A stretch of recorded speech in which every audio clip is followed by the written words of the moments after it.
A crise econômica global de 2008 custou a dezenas de milhões de pessoas suas economias, seus empregos e suas casas.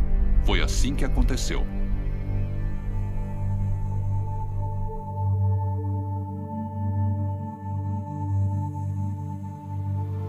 Distribuição Sony Pictures.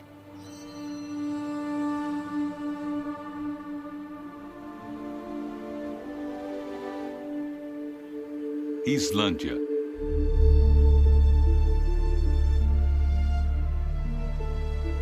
População 320 mil. Produto Interno Bruto 13 bilhões de dólares.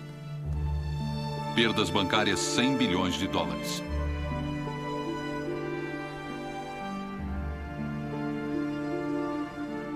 A Islândia é uma democracia estável, com um alto padrão de vida.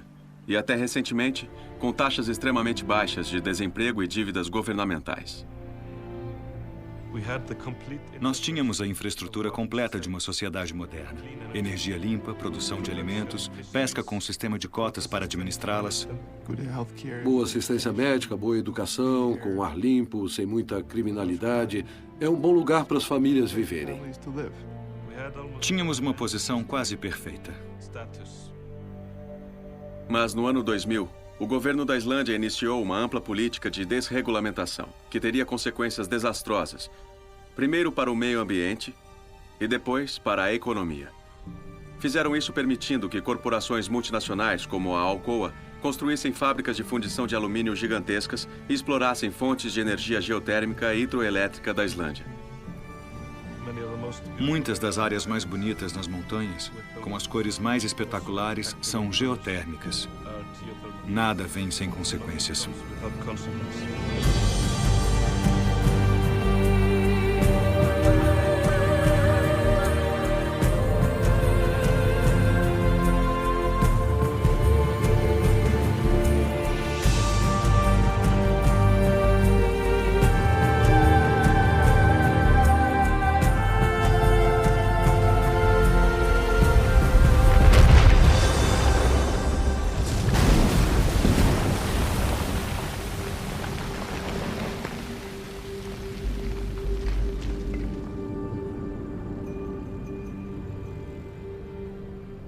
Ao mesmo tempo, o governo privatizou os 3 maiores bancos da Islândia.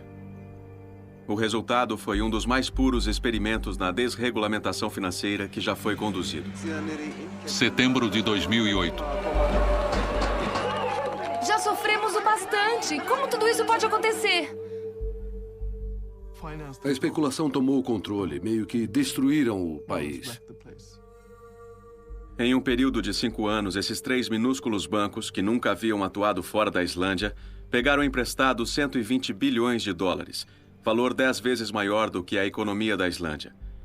Os banqueiros exibiam o dinheiro para si mesmos, uns aos outros e aos seus amigos. Havia uma bolha enorme. Os preços das ações chegaram a um fator de 9. Os preços dos imóveis mais que dobraram. A bolha da Islândia deu oportunidades a pessoas como Jan Asgeir Johannesson. Ele pegou emprestado bilhões dos bancos e adquiriu negócios varejistas luxuosos em Londres.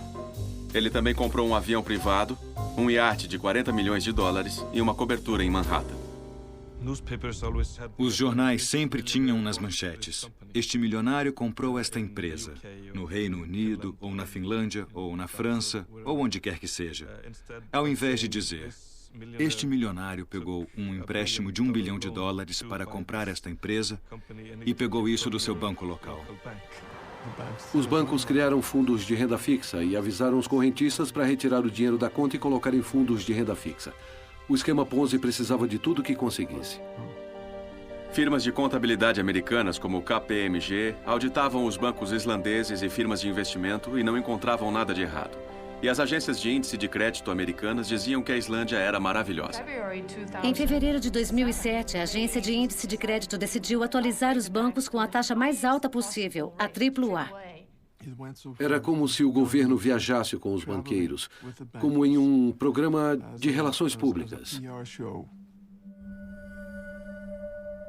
Quando os bancos da Islândia quebraram no final de 2008, o desemprego triplicou em 6 meses.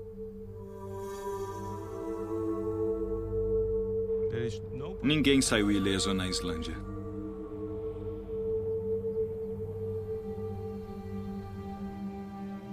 Muitas pessoas perderam suas economias. Sim, este é o caso. Os fiscais do governo, que deveriam ter protegido os cidadãos da Islândia, não fizeram nada. Você tem 2 advogados da autoridade supervisora indo ao banco para falar sobre alguma questão. Quando eles estão chegando ao banco, vêm 19 carros esportivos do lado de fora do banco.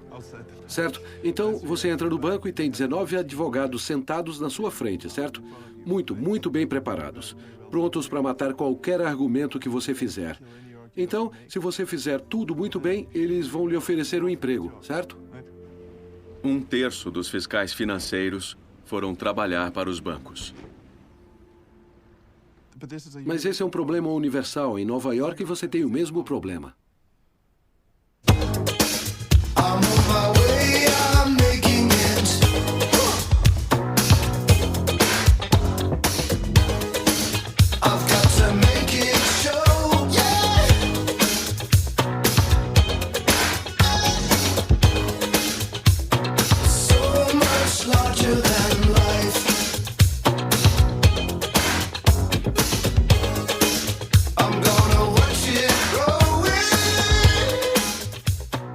O que o senhor acha dos rendimentos atuais de Wall Street? Excessivos. Me disseram que foi extremamente difícil para o FMI criticar os Estados Unidos. Eu não diria isso.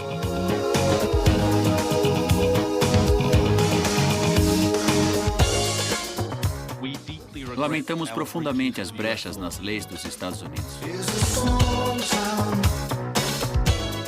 Eles ficaram espantados ao ver quanta cocaína esse pessoal de Wall Street pode usar e levantar e ir trabalhar no dia seguinte. Eu não sabia quais eram os credit default swaps. Eu sou um pouco antiquado.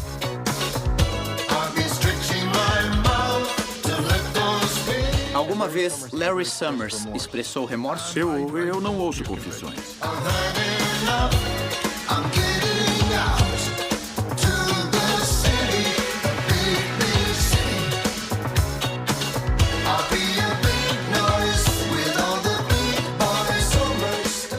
O governo só está fazendo cheques. Este é o plano A, este é o plano B e este é o plano C. O senhor apoiaria os controles legais para a remuneração dos executivos? Eu não daria. O senhor está satisfeito com o nível de indenização na indústria de serviços financeiros? Se eles ganharam, então sim. Acha que eles ganharam? Acho que ganharam. E o senhor então ajudou essas pessoas a explodir o mundo? Você poderia dizer isso.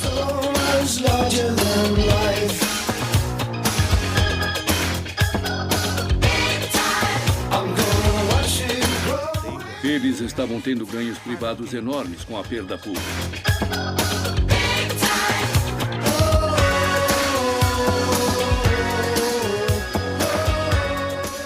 Quando você começa a achar que pode criar alguma coisa do nada, é muito difícil resistir.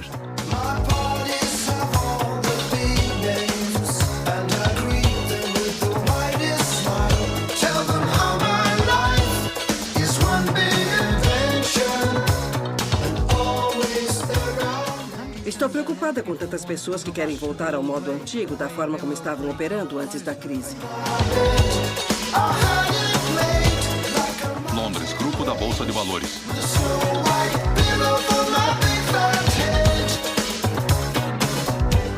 Eu estava recebendo muitos e-mails anônimos de banqueiros dizendo: você não pode me citar, mas estou realmente preocupado.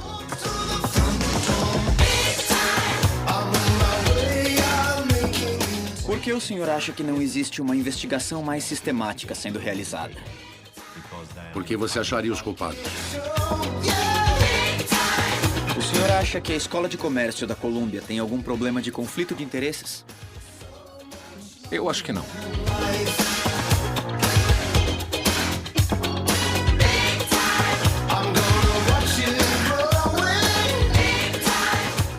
Os reguladores não fizeram o trabalho deles. Tinham o poder para fazer, como eu tinha quando eu fui procurador-geral do Estado, mas não quiseram fazer.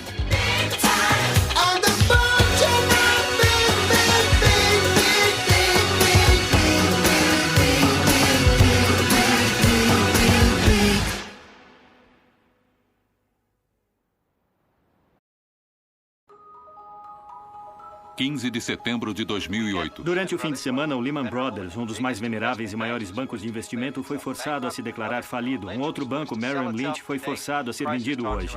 Os mercados financeiros do mundo caíram muito hoje, seguindo os acontecimentos dramáticos de dois gigantes de Wall Street. Crise, pânico. A imprensa francesa anuncia... Em setembro de 2008, a falência do banco de investimentos americano Lehman Brothers e a quebra de uma das maiores agências de seguros do mundo, a AIG, desencadearam a crise financeira global. O medo invadiu os mercados durante a noite, com as bolsas da Ásia fechando em grande declínio. As bolsas caíram rapidamente, a maior queda de toda a história. Os preços das ações continuaram caindo em consequência da quebra do Lehman. O resultado foi uma recessão global que custou ao mundo dezenas de trilhões de dólares, deixando 30 milhões de pessoas desempregadas, e dobrou a dívida nacional dos Estados Unidos.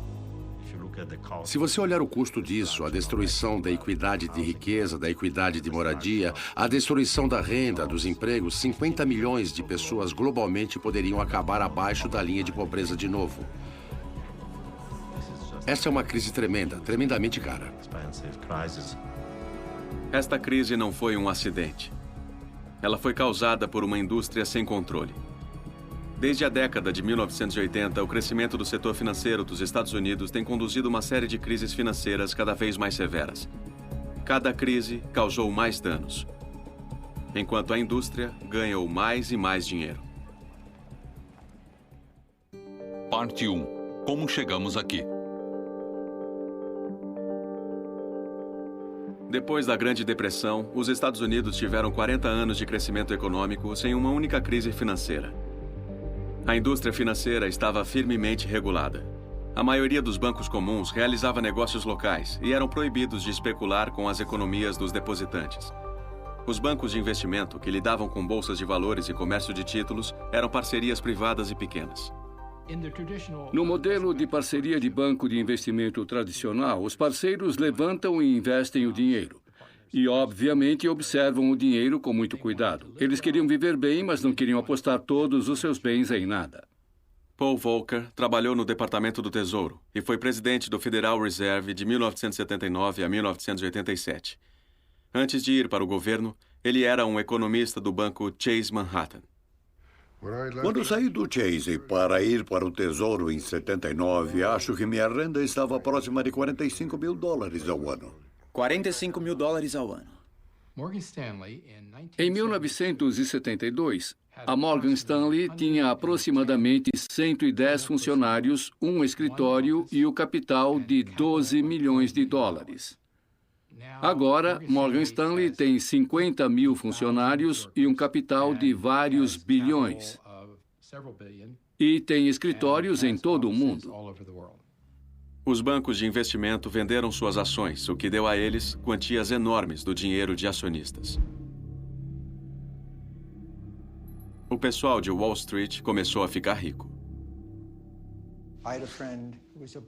Eu tinha um amigo que era corretor de ações no Merrill Lynch, na década de 70. Ele tinha um emprego de condutor de trens à noite, porque tinha 3 filhos e não podia sustentá-los com o que ganhava como corretor de ações. Por volta de 86, ele estava ganhando milhões de dólares e achava que era esperto. Nossa obrigação diante da nação é restaurar a nossa prosperidade econômica. Em 1981, o presidente Ronald Reagan escolheu como secretário do Tesouro o principal executivo do banco de investimentos Merrill Lynch, Donald Regan. Wall Street e o presidente concordam entre si. Conversei com muitos líderes de Wall Street e todos dizem apoiamos o presidente em 100%. A administração Reagan, apoiada pelos economistas e lobistas financeiros, iniciou um período de 30 anos de desregulamentação. Em 1982, a administração Reagan desregulamentou empresas de poupança e crédito, permitindo que elas fizessem investimentos de risco com o dinheiro de seus depositantes. Por volta do final da década, centenas de empresas de poupança e crédito tinham falido. Essa crise custou aos contribuintes $124 bilhões e custou a muitas pessoas suas economias. Pode ter sido o maior roubo bancário da nossa história. Milhares de executivos de poupança e crédito foram para a cadeia por saquearem suas empresas. Um dos casos mais extremos foi o de Charles Keating. Sr. Keating, tem algo a dizer? Em 1985, quando os fiscais começaram a investigá-lo, Keating contratou um economista chamado Alan Greenspan.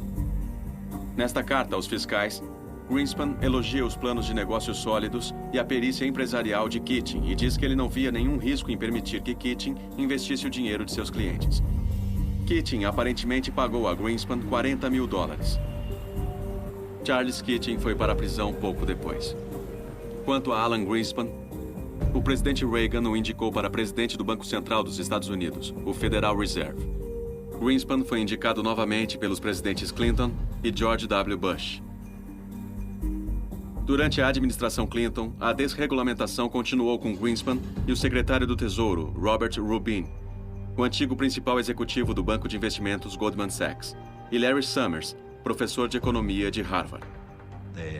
O setor financeiro, Wall Street, sendo poderosa, tendo lobbies, tendo muito dinheiro, pouco a pouco atraiu o sistema político. Sabe, dos dois lados, democrata e republicano. No final da década de 1990, o setor financeiro tinha se consolidado em poucas empresas gigantescas. Cada uma delas tão grandes que a falência delas ameaçaria todo o sistema. E a administração Clinton as ajudou a se tornarem ainda maiores. Em 1998, a Citicorp e a Travelers se uniram para formar o Citigroup, a maior companhia de serviços financeiros do mundo.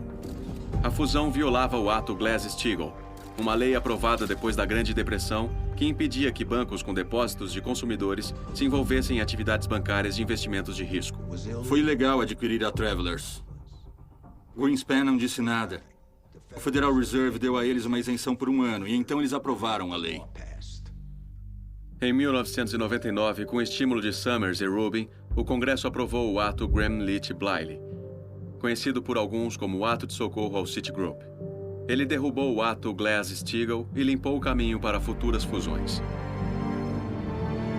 Robert Rubin ganharia depois 126 milhões como vice-presidente do Citigroup. Ele se recusou a ser entrevistado para este filme. Por que vocês têm grandes bancos? Porque bancos gostam do poder do monopólio, gostam do poder do lobby. Porque os bancos sabem que quando forem grandes demais, receberão bailout. Os mercados são inerentemente instáveis, ou pelo menos potencialmente instáveis. Uma metáfora apropriada são os navios de petróleo. Eles são muito grandes e, portanto, você tem que colocar compartimentos para impedir o derramamento de petróleo no caso do navio emborcar. O projeto do navio levou isso em consideração. E, depois da depressão, as leis, na verdade, apresentavam esses compartimentos seguros. E a desregulamentação levou ao fim dos compartimentos. A crise seguinte aconteceu no final dos anos 1990. Os bancos de investimentos alimentaram uma bolha enorme em ações da internet, que foi seguida por uma quebra em 2001 que causou a perda de $5 trilhões em investimentos. A Comissão de Valores Mobiliários, a agência federal que foi criada durante a Depressão para controlar os bancos de investimentos, não havia feito nada. Na ausência de uma ação federal significativa, e não houve nenhuma, e dada a clara falha do autoajuste, se tornou necessário que outros entrassem e adotassem as proteções necessárias. A investigação de Elliot Spitzer revelou que os bancos de investimentos tinham promovido empresas da internet que eles sabiam que iriam falir. Analistas de ações tinham sido pagos baseados na quantidade de negócios que eles trouxeram, e o que eles disseram publicamente era bastante diferente do que diziam em particular. A InfoSpace recebeu a taxa mais alta de possibilidade, o que foi rejeitado por um analista como sendo uma porcaria. Entusiasmo também altamente taxado, chamado de uma grande porcaria. A defesa que foi oferecida por muitos dos bancos de investimentos não foi "vocês estão errados".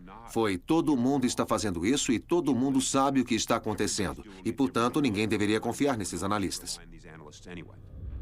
Em dezembro de 2002, 10 bancos de investimentos liquidaram o caso por um total de $1,4 bilhões e prometeram mudar seus métodos.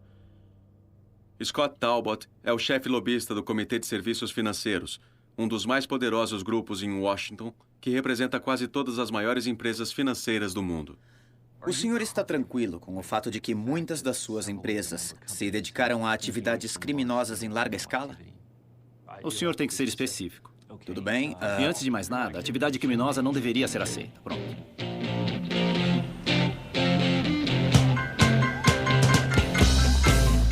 Empresas prontas para pagar multas. Quão corrupto ele é. Desde que a desregulamentação começou, as maiores empresas financeiras foram pegas lavando dinheiro, enganando clientes e fraudando seus livros de novo e de novo e de novo. JP Morgan subornou oficiais do governo. JP Morgan esclarece o caso de suborno. Rix Bank, lavagem de dinheiro para o ditador chileno Augusto Pinochet. Credit Suisse lavou dinheiro para o Irã. A Credit Suisse ajudou a lavar dinheiro para o programa nuclear iraniano e para a Organização de Indústrias Aeroespaciais do Irã, que constrói mísseis balísticos. Qualquer informação que possa identificar isso como iraniano seria removida. O banco foi multado em 536 milhões de dólares.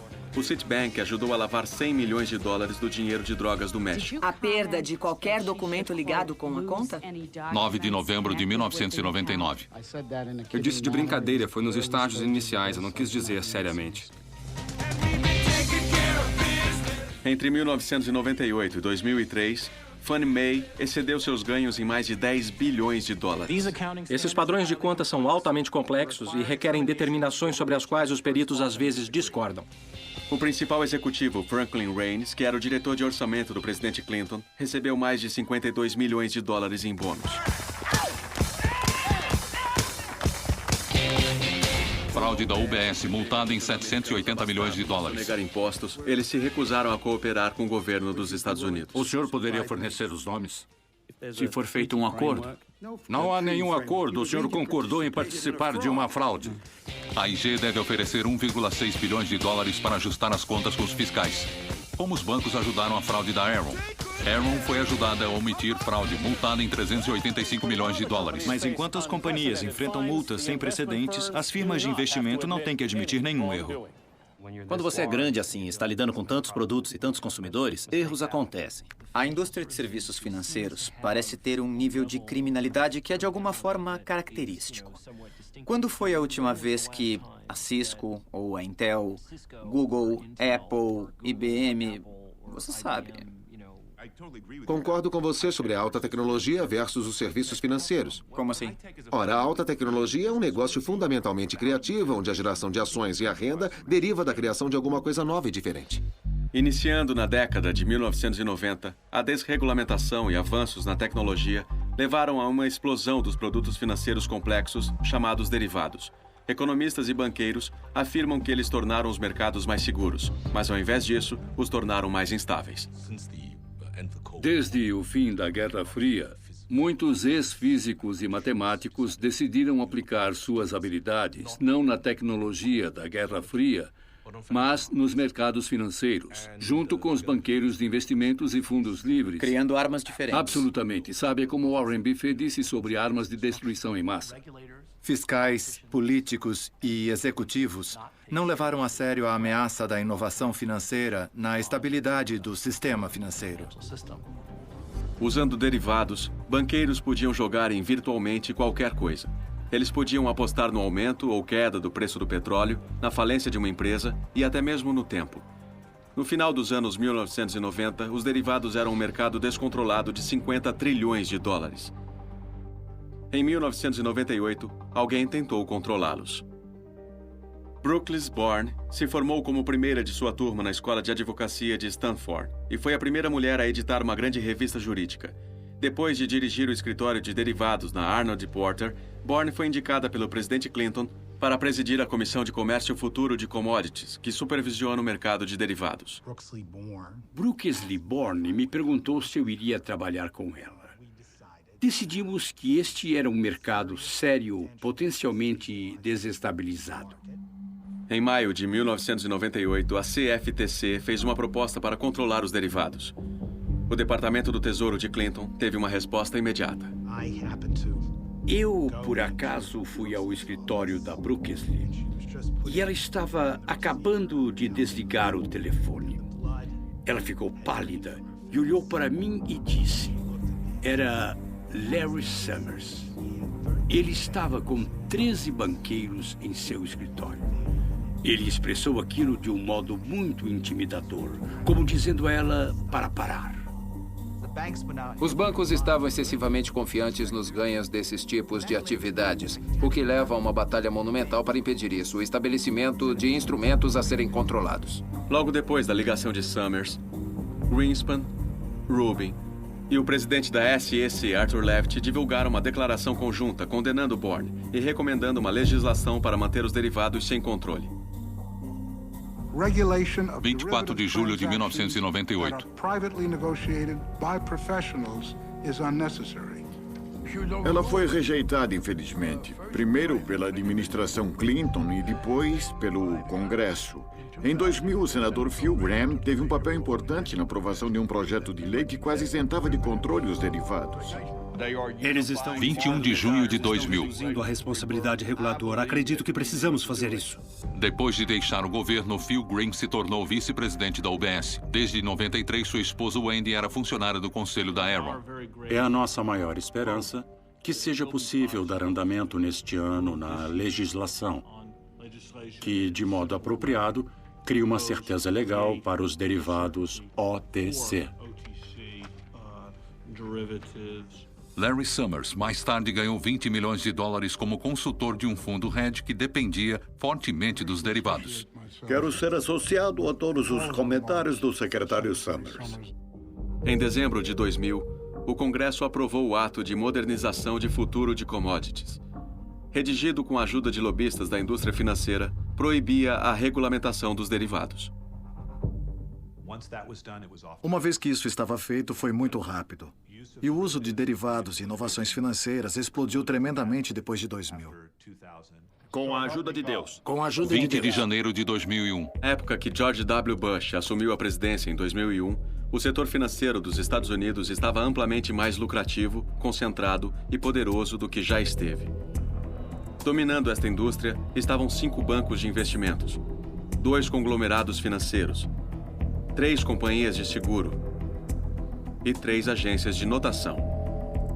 E ligando todos eles havia a cadeia de securitização, um novo sistema que ligava trilhões de dólares em hipotecas e outros empréstimos com investidores em todo o mundo.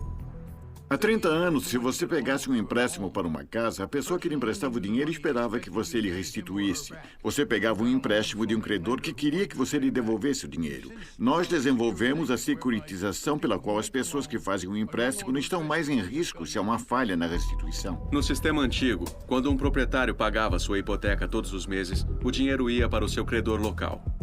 E como hipotecas levavam décadas para serem pagas, os credores eram cuidadosos. No novo sistema, os credores vendiam as hipotecas para bancos de investimentos. Esses bancos combinavam milhares de hipotecas e outros empréstimos, incluindo empréstimos para carros, para estudantes e dívidas de cartões de crédito, para aumentar derivados complexos, chamados de obrigações de dívida colateralizadas ou CDOs. Os bancos de investimentos vendem, então, os CDOs para os investidores. Agora, quando os proprietários pagavam suas hipotecas, o dinheiro ia para os investidores de todo o mundo. Os bancos de investimentos pagavam agências de notação para avaliar os CDOs. E a muitas delas foi dada uma notação A, triplo, que é o mais alto grau de investimento possível. Isso tornou os CDOs populares nos fundos de aposentadoria, que poderiam apenas adquirir calções altamente avaliadas.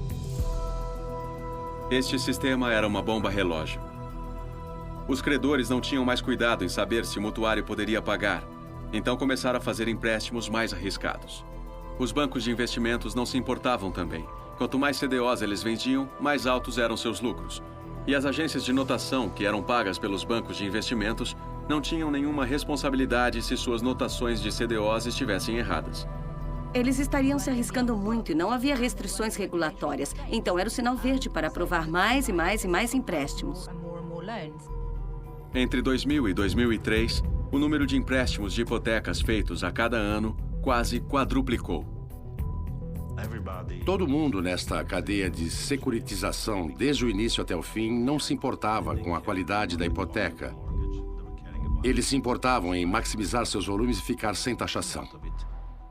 No início dos anos 2000, houve um aumento enorme nos empréstimos mais arriscados, chamados de subprime. Mas quando milhares de empréstimos de subprime foram combinados para criar CDOs, muitas delas ainda recebiam notações A triplo. Agora, teria sido possível criar produtos derivados que não tivessem esses riscos, que carregassem o equivalente dedutível, onde existissem limites nos riscos que poderiam ser assumidos e assim por diante. Eles não fizeram isso, fizeram? Eles não fizeram, mas deveriam ter feito. Esses caras sabiam que estavam fazendo algo perigoso? Acho que sabiam. Os bancos de investimento, na verdade, preferiam os empréstimos subprime, porque eles podiam carregar altas taxas de juros. Isso levou a um aumento enorme no empréstimo predatório. Mutuários foram desnecessariamente colocados em empréstimos subprime e muitos deles foram dados a pessoas que não poderiam pagá-los. Todos os incentivos que as instituições financeiras ofereciam para seus corretores de hipotecas estavam baseados na venda dos mais rentáveis produtos, que eram os empréstimos predatórios. Se o banqueiro ganhar mais dinheiro ao colocar você em um empréstimo de risco, é lá que ele vai colocar você. Parte 2. A bolha, 2001-2007. De repente, centenas de bilhões de dólares por ano estavam fluindo através da cadeia de securitização. Como ninguém conseguia uma hipoteca, as aquisições e preços dos imóveis subiram vertiginosamente. O resultado foi a maior bolha financeira da história.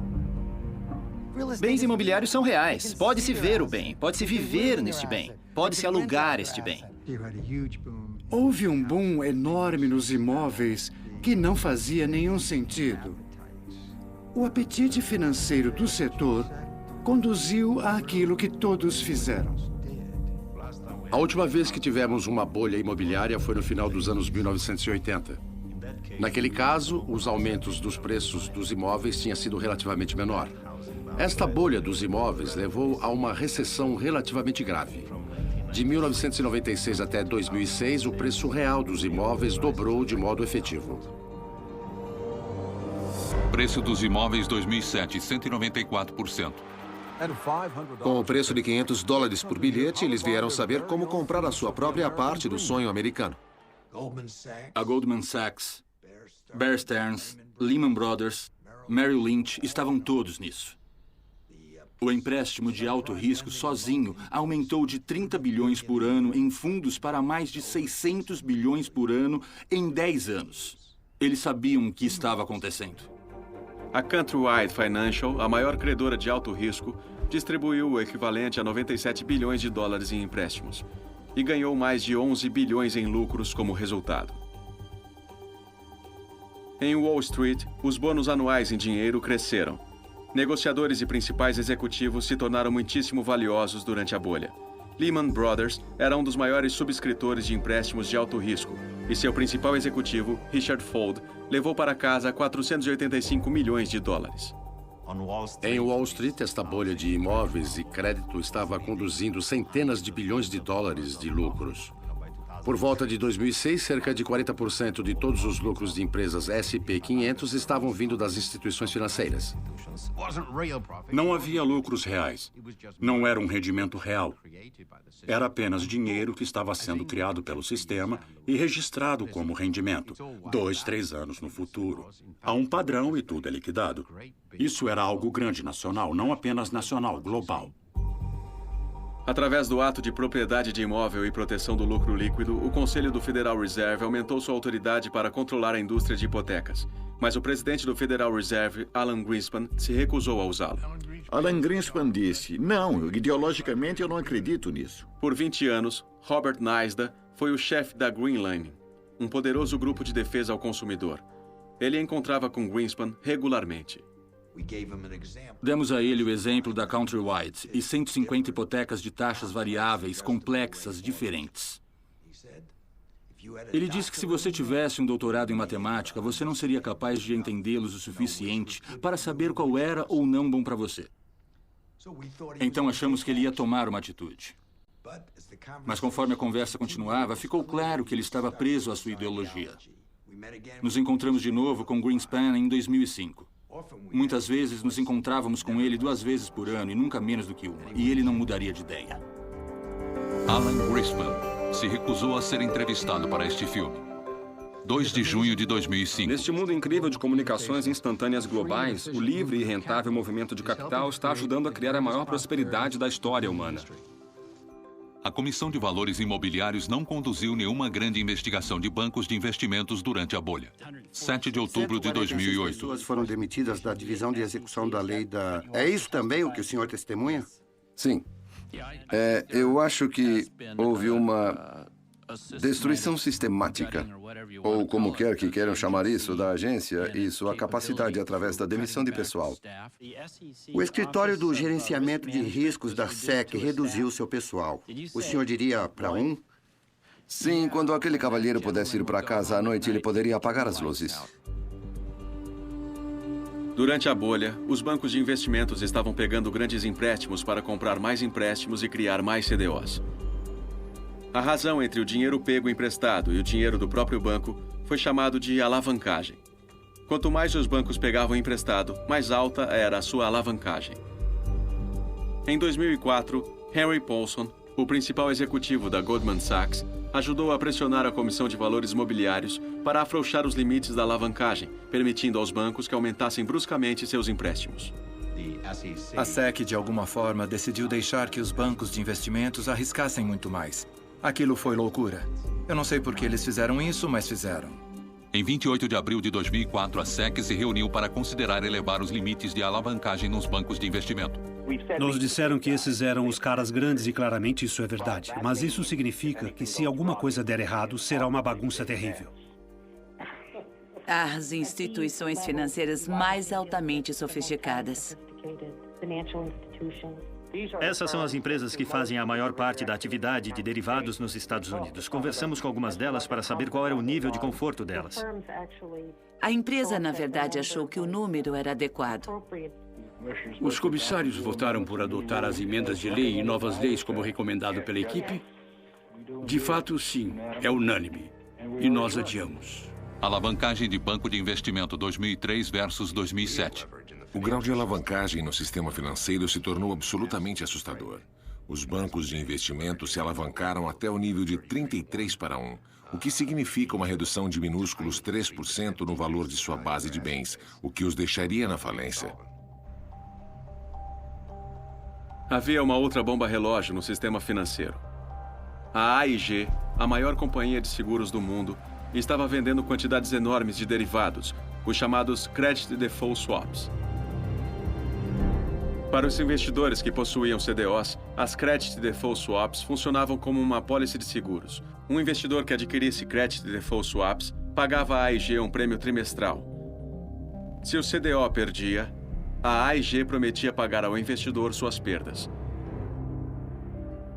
Mas, diferente de um seguro comum, os especuladores também poderiam comprar essas CDS da AIG para apostar contra os CDOs que eles não possuíam. Em seguros, você só pode assegurar algo que possui.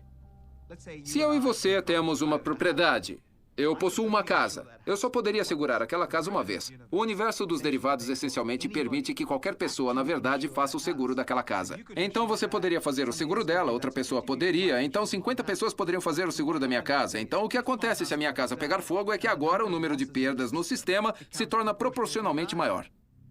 Como as Credit Default Swaps não eram regulamentadas, a AIG não tinha que economizar nenhum dinheiro para cobrir perdas em potencial. Ao invés disso, a AIG pagava seus funcionários com quantidades enormes de bônus, assim que os contratos eram assinados. Mas se os CDOs depois fossem mal, a AIG poderia ser responsabilizada. As pessoas estavam sendo essencialmente recompensadas por assumirem grandes riscos. Nos bons tempos, geram receitas de curto prazo e lucros e, portanto, bônus. Mas isso vai levar a empresa a abrir falência a longo prazo. Isso distorce totalmente o sistema de compensação. A divisão de produtos financeiros da AIG em Londres distribuiu o valor de 500 bilhões de dólares em Credit Default Swaps durante a bolha. Muitos deles por CDOs financiados por hipotecas subprime. Os 400 funcionários da AIG-FP ganharam 3,5 bilhões de dólares entre 2000 e 2007. Joseph Cassano, diretor da AIG-FP, ganhou pessoalmente 315 milhões de dólares. É difícil para nós, sem sermos petulantes, até ver um cenário sem nenhum tipo de domínio de razão, que nos imaginássemos perdendo $1 em qualquer dessas transações. Em 2007, os auditores da AIG fizeram advertências. Um deles, Joseph St. Dennis, Demitiu-se em protesto depois que Cassano repetidamente o impediu que investigasse a contabilidade da AIGFP. Deixe-me lhe dizer sobre uma pessoa que não ganhou o bônus enquanto todo mundo estava ganhando bônus. Lá estava Sam Dennis, o Sr. Sam Dennis, que tentou alertar vocês dois do fato de que enfrentariam grandes problemas. Ele pediu demissão por frustração e não conseguiu um bônus. Em 2005, Raghuram Rajan, então economista-chefe do Fundo Monetário Internacional, entregou um documento no simpósio anual de Jackson Hole, a conferência da maior elite bancária do mundo. Quem estava na audiência? Estavam, eu acho, os principais banqueiros do mundo, desde o próprio Sr. Greenspan, em pessoa, Ben Bernanke, Larry Summers, Tim Geithner também estava lá. O título do documento era "O desenvolvimento financeiro está colocando o mundo em risco?" E a conclusão que eu cheguei foi que está sim. O documento de Rajan enfocava as estruturas de incentivo que geram casos de bônus enormes em rendimentos de curto prazo, mas que não impõem penalidades para perdas posteriores. Rajan argumentou que esses incentivos encorajavam os banqueiros a aceitarem riscos que poderiam, por fim, destruir suas próprias empresas ou até mesmo o sistema financeiro inteiro. É muito fácil gerar desempenho aceitando mais riscos. E o que você precisa fazer é compensar o desempenho de risco ajustado. E é aí onde todo o problema acontece. Rajan tocou na ferida. O que ele disse em particular foi: vocês afirmam que encontraram uma forma de ter mais lucros com menos riscos. Eu digo que vocês encontraram uma forma de ter mais lucros com mais riscos. E existe uma grande diferença. Summers foi bem direto. Ele achou que eu estava criticando a mudança no mundo financeiro e está preocupado com a grande mudança que pode mudar tudo. Então, essencialmente, ele me acusou de estar sendo ludidista. Ele queria se certificar que nós não teríamos um novo conjunto de regras para frear o setor financeiro, naquele momento exatamente.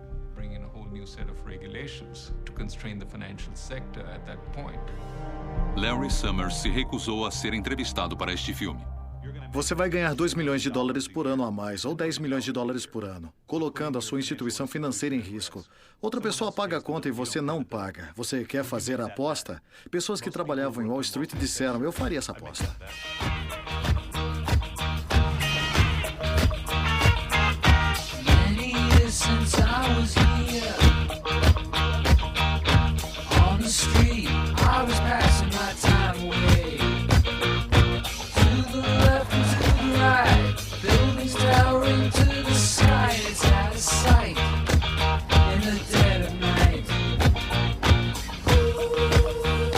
The Hamptons, a 2 horas de Nova York.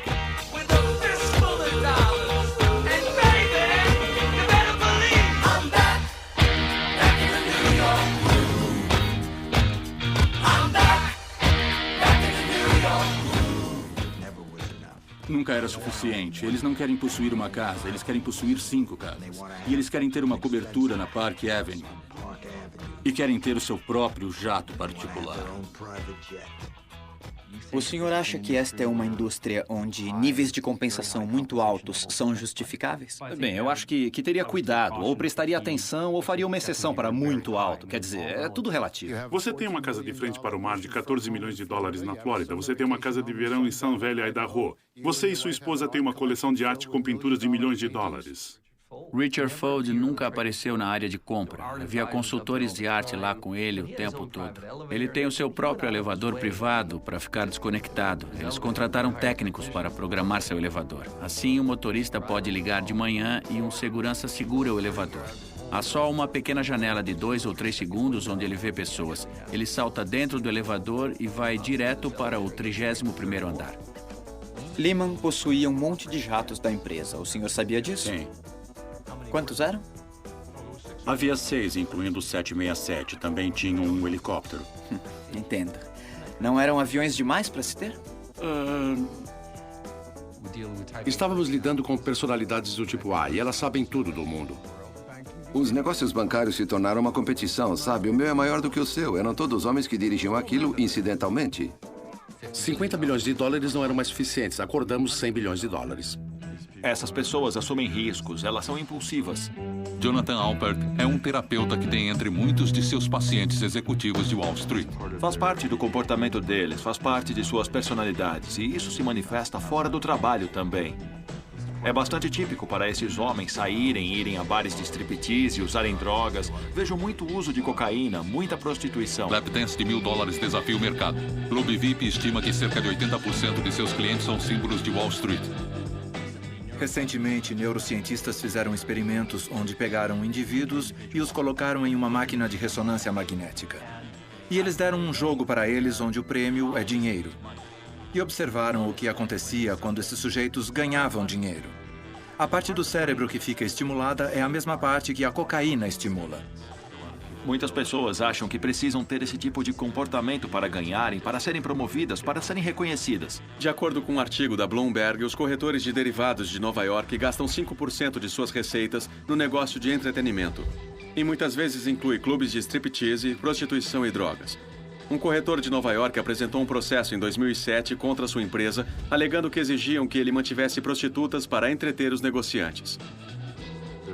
Existe apenas um descaso descarado para o impacto que suas ações podem ter na sociedade e na família. Eles não têm problema em usar uma prostituta e ir para casa para suas esposas. Christine Davis dirigia um grupo de prostituição de elite em seu apartamento. Ele ficava localizado a poucos quarteirões da Bolsa de Valores de Nova York. Quantos clientes? Cerca de 10 mil naquela época. Modelos travessas. As taxas começam em $1.000 por hora e chegam a 1.600. Que fração era de Wall Street? Dentre os melhores clientes, provavelmente 40% a 50%. E todas as maiores firmas de Wall Street estavam representadas. Goldman Sachs? Lehman Brothers, sim, todos eles estavam lá. A Morgan Stanley era um pouco menos indulgente. Acho que a Goldman era muito indulgente com isso. Muitos dos clientes me ligavam e diziam: você pode me arranjar um Lamborghini para a noite com a garota? Esses caras estavam gastando dinheiro corporativo. Eu tinha muitos cartões negros de várias empresas financeiras. O que está acontecendo é que os serviços estão sendo cobrados como reparo de computadores. Comércio de pesquisa, consulta para obediência ao mercado. Eu geralmente dava a eles um pedaço de papel timbrado e dizia: faça sua própria fatura. Este padrão de comportamento se estende à administração superior da empresa. Absolutamente sim. Sim, eu sei pelos fatos que sim. Ele se estende até o topo.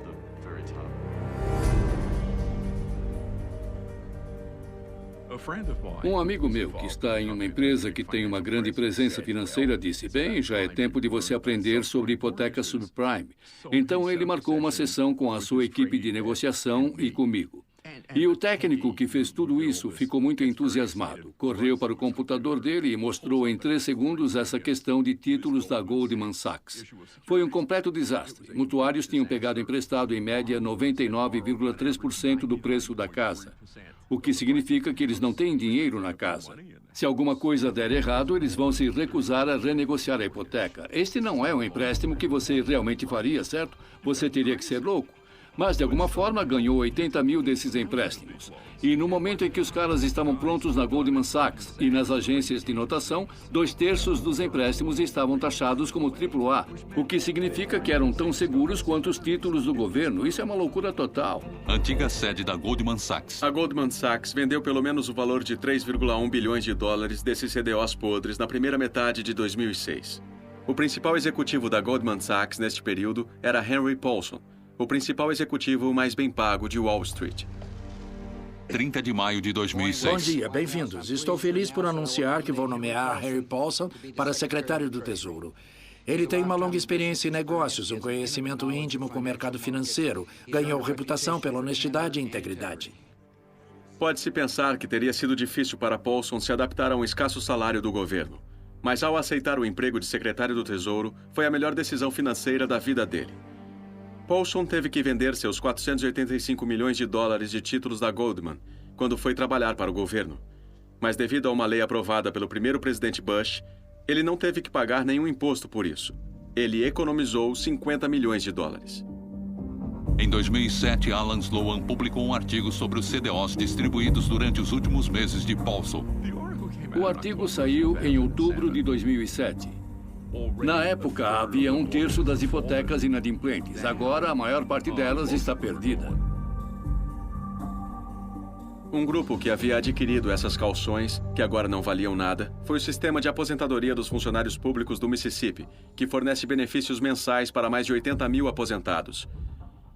Eles perderam milhões de dólares e agora estão processando a Goldman Sachs. Média dos benefícios de aposentadoria anual para os funcionários públicos do Mississippi, $18.750. Média anual de indenização de um funcionário da Goldman Sachs, $600 mil. Indenização de Rank Paulson, 31 milhões. No final de 2006, a Goldman havia levado as coisas um passo adiante. Não só vendia CDOs podres, mas começou a apostar ativamente contra elas e, ao mesmo tempo, dizia aos clientes que eram investimentos de alta qualidade. Adquirindo Credit Default Swaps da AIG, a Goldman poderia apostar contra as CDOs que ela não possuía e ser paga quando os CDOs caíssem. Eu perguntei se alguém ligou para os clientes e ele disse: nós realmente não gostamos mais deste tipo de hipoteca e achamos que vocês deveriam saber. Entende? Eles, na verdade, não disseram nada, mas você podia sentir a risada vindo do telefone. A Goldman Sachs comprou pelo menos 22 bilhões de dólares de CDSs da AIG. Isso foi demais, e a Goldman percebeu que a AIG poderia ir à falência. Então eles mesmos gastaram 250 milhões de dólares assegurando-se contra a falência em potencial da AIG. Em 2007, a Goldman foi ainda mais além. Eles começaram a vender CDOs especialmente projetados de modo que quanto mais dinheiro seus clientes perdessem, mais dinheiro a Goldman Sachs ganharia. Todos os executivos da Goldman Sachs se recusaram a ser entrevistados para este filme, mas em abril de 2010 eles foram forçados a testemunhar. 600 milhões de dólares de obrigações Timberwolf é o que vocês venderam. Antes que vocês as vendessem, isso é o que a sua equipe de vendas estava dizendo entre si. Cara, esse Timberwolf é uma droga. Este foi um e-mail que me enviaram no final de junho, depois da transação. Certo, o senhor chamou de Timberwolf. Comercializamos depois disso. Sim, certo. O e-mail seguinte, dê uma olhada. De 1º de julho de 2007, fala da força de vendas. A maior prioridade é a Timberwolf. A sua maior prioridade de vendas é aquela droga. Se o senhor tivesse um interesse contrário do seu cliente, o senhor tem o dever de revelar isso ao seu cliente, dizer ao seu cliente o seu interesse contrário? Essa é a minha pergunta. Claro, senhor presidente, eu só estou tentando entender. Acho que o senhor entende, mas não quer responder. O senhor acredita que tem o dever de agir no interesse de seus clientes? De novo, senador, eu vou repetir. Temos o dever de servir nossos clientes mostrando os preços nas transações que eles nos pedem para mostrar. O que o senhor acha de vender obrigações que o seu próprio pessoal acha que é uma droga? Isso incomoda o senhor?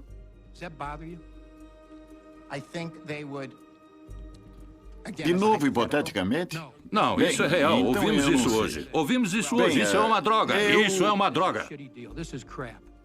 Eu não ouvi nada hoje. Isso me faz pensar que alguma coisa saiu errada.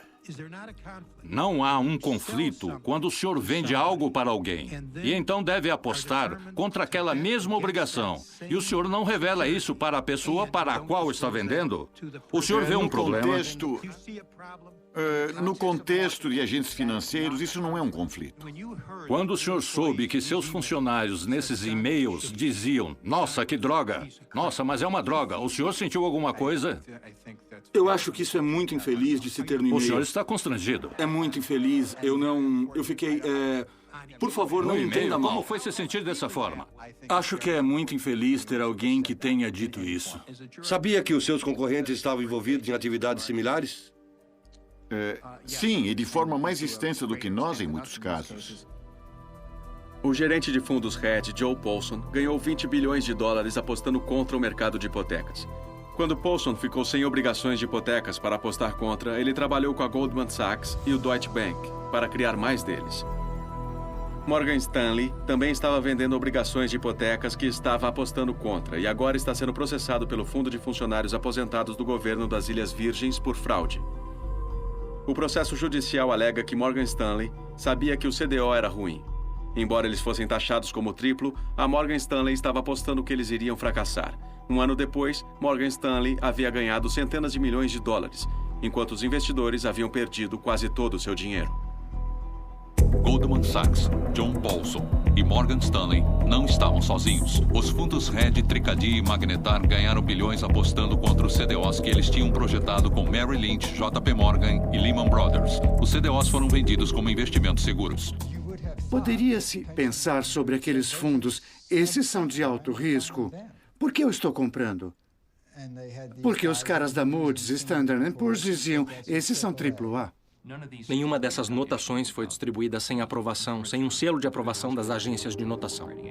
Sede da Moody's. As 3 agências de notação, Moody's, S&P e Fitch, ganharam bilhões de dólares dando altas taxas em notações de risco. Moody's, a maior agência de notação, quadruplicou seus lucros entre 2000 e 2007. A Moody's e S&P foram indenizadas com base nos relatórios de notação lançados. E quanto mais taxação de triplo davam a eles, mais altos seriam seus ganhos para o trimestre. Imagine que você foi ao New York Times e disse, se escrever uma história positiva, eu lhe pago $500 mil, mas se não conseguir, não vou lhe dar nada. As agências de notação poderiam ter acabado com a festa e terem dito, lamentamos, mas não vamos aumentar nossos padrões. Isso é cortar muito do fluxo de empréstimo de alto risco para os credores de risco. Instrumentos para taxar AAA aumentaram rapidamente, de alguns poucos para milhares e milhares. Centenas de bilhões de dólares estavam sendo avaliados, sabe? Por ano? Por anos. Ah, sim. Eu já testemunhei nas 2 casas do Congresso sobre o índice de crédito e nas 2 vezes apresentaram advogados, peritos na primeira emenda e que sustentavam que, quando dizemos que alguma coisa está taxada como AAA, isso é meramente a nossa opinião. Vocês não deveriam confiar nela. Os índices da S&P expressam a nossa opinião. Nossos índices são nossas opiniões. São opiniões. Opiniões. E são só opiniões. Estamos enfatizando o fato de que nossos índices são opiniões.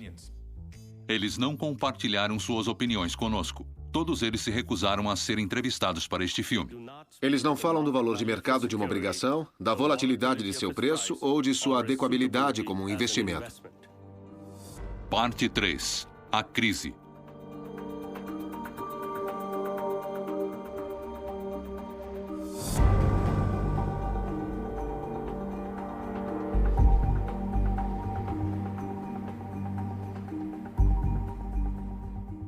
Julho de 2005. Temos tantos economistas vindos em nossa rede dizendo essa é uma bolha e ela vai explodir e isso será um verdadeiro problema para a economia. Alguns dizem que ela poderia até mesmo causar uma recessão em algum momento. Qual é o pior cenário se de fato estávamos para ver os preços descendo substancialmente em todo o planeta?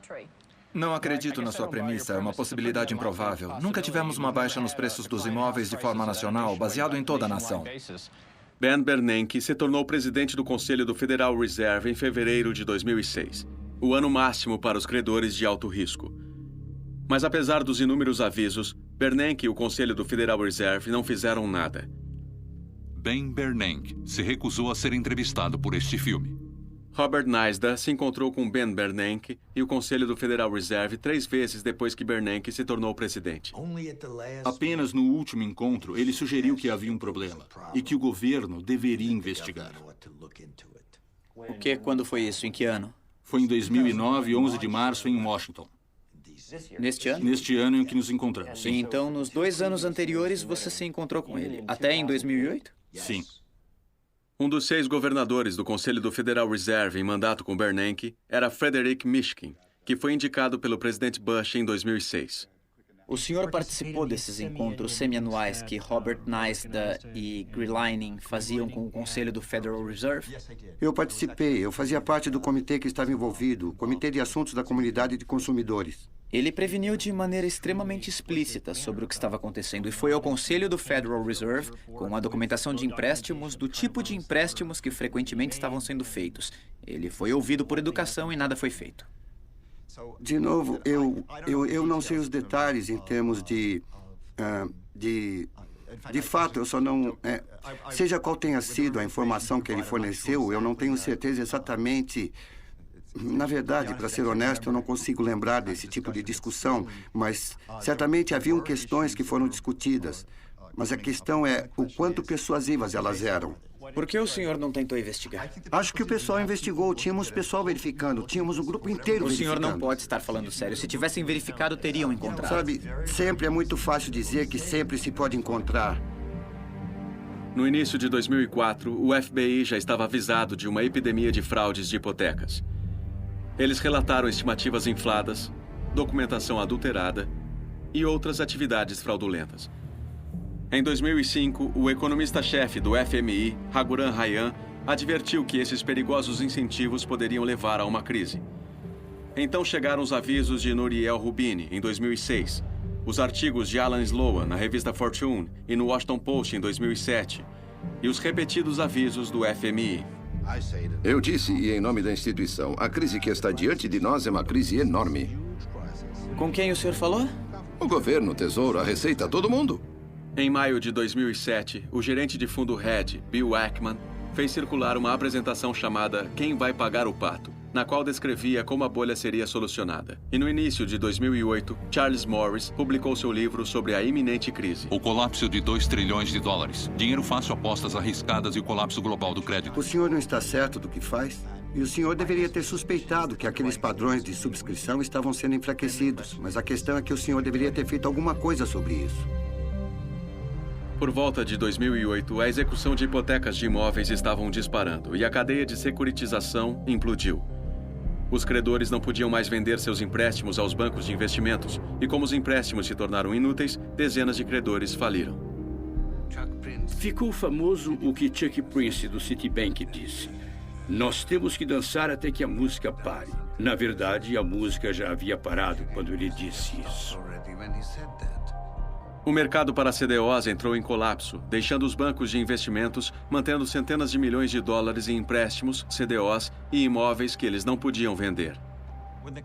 Quando a crise começou, tanto a administração Bush quanto o Federal Reserve estavam totalmente despreparados.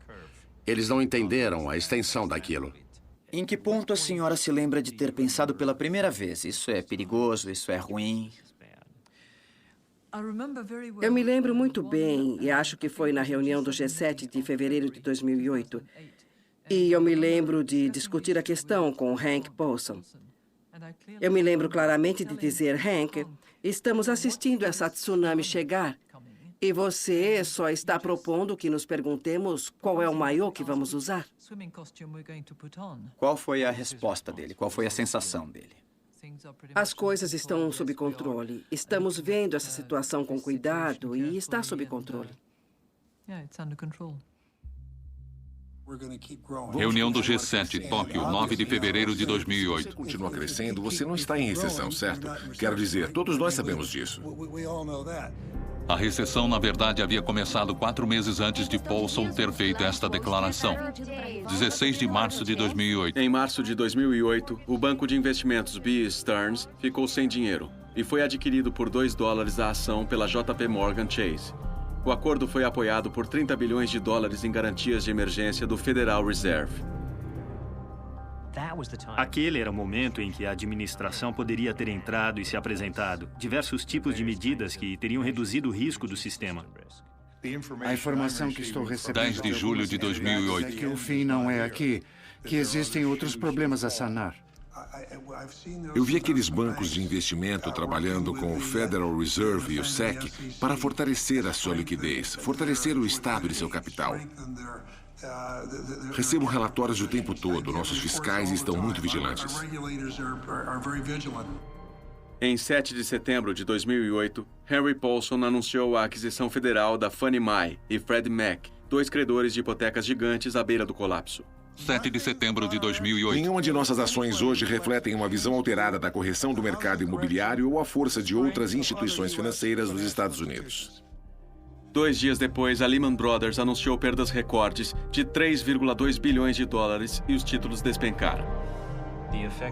Os efeitos da Lehman e da AIG em setembro surgiram como uma surpresa. Quer dizer, isso mesmo depois de julho e Fannie e Fred. Assim, claramente havia alguma coisa lá. Coisas grandes que ninguém sabia. Eu acho que isso é justo. A Bear Stearns foi taxada como AAA um mês antes de ter ido à falência? É mais provável a 2. A2. É. Tá bom. Sim. A2 ainda não é falência. Não. É investimento de alto grau. Notação de investimento sólido. A Lehman Brothers, A2 nos dias de queda. A IG, A1 quando está em Baylock. Fannie Mae e Frederick Mac eram a triplo quando foram resgatados. Citigroup, Merrill, todos eles tinham graus de investimento seguro. Mas como pode ser? Ora, essa é uma boa pergunta. Em momento algum, a administração foi até as maiores instituições e disse: isso é sério. Qual é a sua posição? Sem bobagens. Qual é o seu estado? Primeiro, isso é o que os reguladores, esse é o trabalho deles. O trabalho deles é entender os riscos através dessas diferentes instituições. Eles são muito... Entenda que eu acho que se tornam mais responsáveis, mais refinados conforme a crise prosseguia, assim? Me desculpe, mas isso claramente não é verdade. Eu quero dizer... O que quer dizer quando não é verdade? Em agosto de 2008... Frederick Mishkin, diretor do Federal Reserve, professor da Escola de Comércio da Colômbia. Merrill Lynch, AIG... E o senhor acha que eles eram precisos? Naquela época estava claro, os índices de crédito do começo eram imprecisos porque haviam sido rebaixados. Não, eles não foram. Havia ainda alguns rebaixamentos em termos da indústria e preocupação da indústria. Com certeza... Essas empresas estavam taxadas como A2 antes de serem resgatadas. Eu não sei o suficiente para responder a sua pergunta neste caso. O diretor Fred Mishkin está se demitindo em 31 de agosto. Ele diz que volta ao seu cargo de professor na Faculdade de Negócios da Colômbia. Por que o senhor deixou o Federal Reserve em agosto de 2008? Eu quero dizer, bem no meio da pior crise financeira. Bom, eu tive que revisar um livro. A saída dele deixa o Conselho do Federal Reserve com 3 de seus 7 lugares desocupados, justamente quando a economia mais precisa. Bom, eu tenho certeza que o seu livro é importante e amplamente lido, mas em agosto de 2008, coisas de alguma forma mais importantes estavam acontecendo no mundo, o senhor não acha? Na sexta-feira, 12 de setembro, Lehman Brothers ficou sem dinheiro. E toda a indústria bancária de investimentos estava afundando rapidamente. A estabilidade de todo o sistema financeiro global estava em perigo. Naquele fim de semana, Harry Paulson e Timothy Geithner, presidente do Federal Reserve de Nova York, convocaram uma reunião de emergência com os principais executivos dos maiores bancos em um esforço para resgatar a Lehman. Mas Lehman não estava sozinho.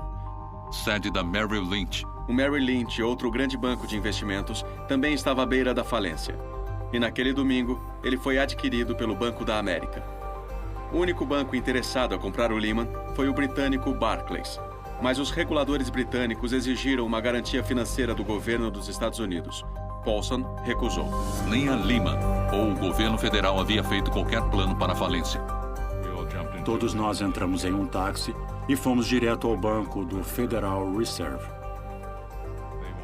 Eles queriam que o caso de falência iniciasse antes da meia-noite de 4 de setembro. Continuamos pressionando, dizendo que isso seria um evento terrível. Em algum momento, eu usei a palavra Armagedon. Eles haviam considerado totalmente as consequências do que estavam propondo. O efeito no mercado seria extraordinário. O senhor disse isso? Sim. Eles só disseram que tinham considerado todos os comentários que havíamos feito e que eles ainda acreditavam que para manter a calma dos mercados e seguir adiante seria necessário para o Lehman abrir falência. Acalmar os mercados? Sim. Quando foi a primeira vez que a senhora disse que o Lehman de fato estava indo à falência? Depois do fato. Depois do fato? Nossa, tá. E qual foi a sua reação quando soube sobre isso? Caramba! Paulson e Bernanke não haviam consultado outros governos e não entenderam as consequências das leis de falência no exterior. O Lehman Brothers de Londres continuaram a esvaziar suas mesas hoje. Segundo as leis britânicas, o escritório do Lehman de Londres devia ser fechado imediatamente. Todas as transações foram interrompidas e havia milhares e milhares de transações. Os fundos Red que tinham bens com Lehman em Londres descobriram durante a noite, para o seu completo terror, que não poderiam recuperar esses bens. Vamos perder tudo! Um dos pontos vitais fracassou. E isso teve efeitos colaterais enormes em todo o sistema. O antigo fundo do mercado monetário da 17 de setembro de 2008. $1 bilhão em dívidas incobráveis emitidas pelo falido Lehman Brothers. A falência dos Lehmans também causou um colapso no mercado de títulos comerciais, que muitas empresas dependiam para pagar suas despesas de operação, como a folha de pagamento. Vão demitir funcionários, não podem comprar partes. Isso para os negócios em meio da operação. De repente, as pessoas pararam e disseram, escute, no que podemos acreditar? Não há nada no que possamos acreditar. Naquela mesma semana, o AIG devia 13 milhões de dólares aos proprietários de Credit Default Swaps. E eles não tinham dinheiro. O AIG era outro componente. Se o AIG parasse, todos os aviões poderiam ter que parar de voar. Em 17 de setembro, o governo assume o AIG. 18 de setembro de 2008. Pedem ao Congresso 700 bilhões de dólares para colocar em bailout os bancos. Trabalhemos juntos por uma solução rápida. Eles avisaram que a alternativa seria um colapso financeiro catastrófico. Foi assustador, sabe? O sistema inteiro congelado, todo o sistema financeiro, todo o sistema de crédito. Ninguém podia pegar dinheiro emprestado. Era como um ataque cardíaco do sistema financeiro global. 15 de setembro de 2008. Estou cuidando do problema e assumindo minha responsabilidade. Muito do que cuido, estou lidando com as consequências de coisas que foram feitas há muitos anos atrás. O secretário Paulson falou sobre a queda e as causas potenciais dela, e são muitas. Ele as chamou de... Eu não tenho certeza. O senhor não está falando sério, está? Eu estou sendo sério. O que teria esperado? O que estava esperando que ele dissesse? Era ele quem podia proibir o ajuste dos Credit Default Swaps e também quem podia elevar os limites de alavancagem nos bancos de investimento. Então, de novo, o que... Ele mencionou essas coisas? Eu nunca ouvi ele mencionar essas coisas. Pode desligar um segundo? Henry Paulson se recusou a ser entrevistado para este filme. Quando o AIG estava em bailout, o mais notório dos proprietários de seus Credit Default Swaps era o Goldman Sachs, que pagou 61 bilhões de dólares no dia seguinte. Paulson, Bernanke e Tim Geithner forçaram o AIG a pagar 100 cents de dólar ao invés dos preços negociados mais baixos. Por fim, o AIG recebeu do bailout de fundo de contribuintes mais de 150 bilhões de dólares. 160 bilhões de dólares foram para o AIG, 14 bilhões para o Goldman Sachs. Ao mesmo tempo, Paulson e Geithner forçaram o AIG a entregar o seu direito de processar o Goldman e outros bancos por fraude. Não há um problema quando a pessoa encarregada de lidar com essa crise é o ex-principal executivo da Goldman Sachs, alguém que tinha um papel importante no caso? É justo dizer hoje que os mercados financeiros são bem complicados. E fornecer o dinheiro necessário. Os bancos e outras... Em 4 de outubro de 2008, o presidente Bush liberou 700 bilhões de dólares. Mas o mundo das bolsas de valores continuava caindo, cercado pelo medo de que uma recessão global estivesse agora a caminho. A legislação de bailout não fez nada para reduzir a maré de demissões e execuções de hipotecas. O desemprego nos Estados Unidos e na Europa subiu rapidamente a 10%. A recessão acelera e se espalha globalmente. Eu comecei a ficar realmente assustado, porque não tinha previsto que o mundo inteiro ia cair à mesma taxa ao mesmo tempo. Em dezembro de 2008, a General Motors e a Chrysler enfrentaram a falência.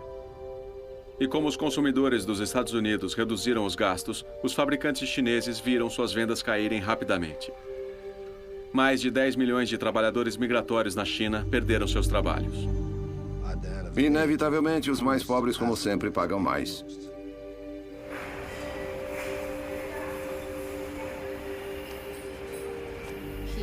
Aqui você pode ganhar muito dinheiro, como 70, 80 dólares americanos por mês. Como agricultora no campo, você não consegue ganhar muito dinheiro. Os trabalhadores mandam seus salários para suas cidades, para dar às suas famílias. A crise começou na América. Todos nós sabemos que vai chegar à China também.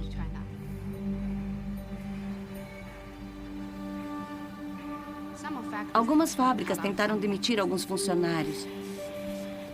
E algumas pessoas ficaram pobres porque perderam seus empregos. A vida ficou mais difícil.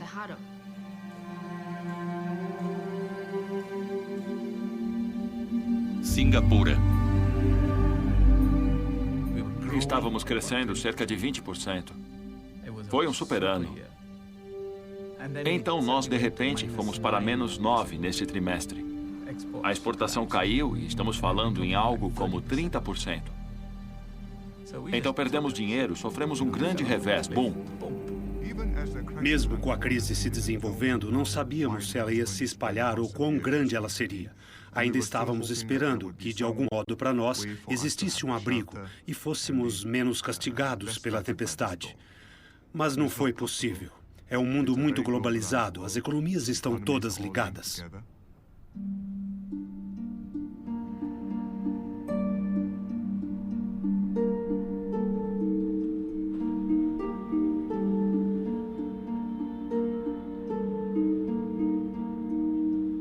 Estamos em casa. Localização conveniente, Casas Novas.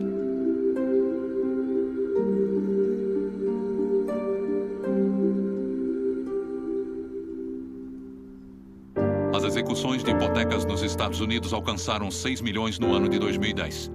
Toda vez que uma casa vai para a execução de hipoteca, isso afeta a todos que vivem ao redor dessa casa. Porque quando aquela propriedade vai para o mercado, ela vai ser vendida a um preço mais baixo. Talvez antes de ir para o mercado, ela não tenha sido bem mantida. Estimamos que outros 9 milhões de proprietários irão perder seus imóveis. Columba Ramos, São José, Califórnia. Nós saímos em um fim de semana para ver as casas que estavam à venda. Vimos uma que gostamos. O pagamento seria $3.200. Columba Ramos e seu marido não falam inglês. Eles foram enganados pelo corretor de hipotecas que foi pago por um credor predatório. A casa era muito bonita. O pagamento era baixo. Tínhamos ganhado na loteria.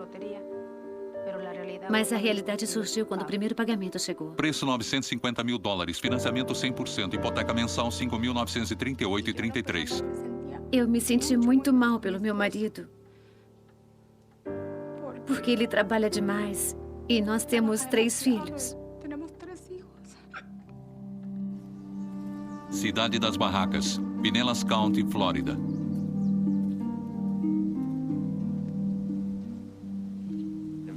A maioria que tenho visto são pessoas feridas pela economia. Elas estavam vivendo dia a dia, pagamento a pagamento, e tiveram que sair correndo. E o desemprego não vai pagar uma hipoteca de casa, não vai pagar a conta de um carro. Eu era motorista de caminhão, eles fecharam todo o sistema de transporte, fecharam as serralherias e tudo, então eu me mudei para cá. Eu tinha um emprego na construção e os empregos na construção fecharam também, então as coisas ficaram difíceis. Há muitas pessoas lá fora e logo vamos ver acampamentos como este aí, porque não existem empregos no momento. Parte 4. Responsabilidade. Quando a empresa ia bem, nós íamos bem. Quando a empresa não ia bem, senhor, nós não íamos bem. Os homens que destruíram suas próprias empresas e mergulharam o mundo em uma crise afastaram-se dos escombros com suas fortunas intactas. Os 5 maiores executivos da Lehman Brothers ganharam mais de $1 bilhão entre 2000 e 2007. E quando a empresa foi à falência, eles conservaram todo o dinheiro. O sistema funcionou. Não fazia nenhum sentido para nós fazer um empréstimo que ia fracassar, porque perdemos, eles perderam, o mutuário perde, a comunidade perde e nós perdemos. O principal executivo da Countrywide, Angelo Mozilo, ganhou $470 milhões entre 2003 e 2008. 140 milhões vieram da venda de suas ações da Countrywide 12 meses antes da empresa falir. Eu tinha a diretoria responsável quando o negócio faliu, porque ela é responsável pela contratação e desligamento do principal executivo e supervisão de decisões estratégicas. O problema na América é a forma como as diretorias são eleitas. Muitas vezes são escolhidas pelo principal executivo. O quadro de diretores e os comitês de indenizações são 2 grupos melhor situados para determinar o pacote de pagamento para os executivos. Como o senhor acha que eles fizeram nos últimos 10 anos? Bem, acho que se dermos uma olhada, eu daria um B. Porque... Um B. Um B. Não um F. Não um F. Não um F. Stan O'Neill, o principal executivo da Merrill Lynch, recebeu $90 milhões em 2006 e 2007. Depois de conduzir sua empresa à falência, o quadro de diretores da Merrill Lynch permitiu que ele se demitisse e recebesse $161 milhões em indenização. Ao invés de ser despedido, permitiram que Stan O'Neill se demitisse e levasse $161 milhões. Esta é uma decisão que o quadro de diretores fez naquele momento, E sabe? que nota o senhor dá para essa decisão? Essa é bem difícil. Eu não sei se daria aquele B também. O sucessor de O'Neill, John Tan, recebeu 87 milhões de dólares em 2007. E em dezembro de 2008, 2 meses depois que a Merrill foi afiançada pelos contribuintes americanos, Tan e a diretoria da Merrill distribuíram bilhões em bônus. Em março de 2008, a divisão de produtos financeiros da AIG perdeu 11 bilhões de dólares. Ao invés de ser despedido, Joseph Cassano, o diretor da AIGFP, foi mantido como consultor por $1 milhão por mês. E para garantir os jogadores-chave e os funcionários-chave dentro da IGFP, mantemos aquele conhecimento intelectual. Eu compareci a um jantar muito interessante organizado por Hank Paulson há pouco mais de um ano, com alguns oficiais e alguns dos principais executivos dos maiores bancos dos Estados Unidos. E, de modo bastante surpreendente, todos esses cavalheiros estavam discutindo. Nós fomos muito ambiciosos, por isso temos parte da responsabilidade. Ótimo. Então, eles estavam se voltando para a Secretaria do Tesouro, dizendo: vocês deviam ter se controlado mais, porque nós somos ambiciosos demais. Não podemos evitar. A única maneira de evitar isso é termos mais controle. Eu conversei com muitos banqueiros sobre esta questão, incluindo alguns muito importantes. E esta é a primeira vez que eu ouço alguém dizer que eles, na verdade, queriam que suas indenizações fossem controladas de alguma forma. É porque foi no momento em que eles estavam com medo. E depois, quando a solução para a crise começou a aparecer, eles provavelmente mudaram de ideia. Nos Estados Unidos, os bancos agora são maiores, mais poderosos e mais concentrados do que antes. Existem poucos concorrentes. Muitos bancos menores foram tomados pelos grandes. O JP Morgan é ainda maior do que era antes. O JP Morgan tomou posse primeiro do Bear Stearns e então do Waymo. O Bank of America assumiu o Countrywide e o Merrill Lynch. O Wells Fargo assumiu o Wachovia. Depois da crise, a indústria financeira, incluindo a Financial Services Roundtable, trabalhou mais duro do que nunca para combater a reforma. O setor financeiro emprega 3.000 lobistas, mais do que 5 para cada membro do Congresso. O senhor acha que a indústria de serviços financeiros tem influência política excessiva nos Estados Unidos? Não. Eu acho que cada pessoa do país está representada aqui em Washington. E o senhor acha que todos os segmentos da sociedade americana têm acesso igual e justo ao sistema? Você pode entrar em qualquer sala de audiência que você quiser. Sim, eu acho. Alguém pode entrar em qualquer sala de audiência. Alguém não pode necessariamente fazer o tipo de cheques de lobby que a sua indústria faz ou exigir o nível de contribuições políticas que sua indústria exige. Entre 1998 e 2008, a indústria financeira gastou mais de $5 bilhões em lobby e campanhas de contribuição. E desde a crise, eles estão gastando ainda mais dinheiro. A indústria financeira também exerce a sua influência de uma maneira mais sutil, uma que a maioria dos americanos não conhece.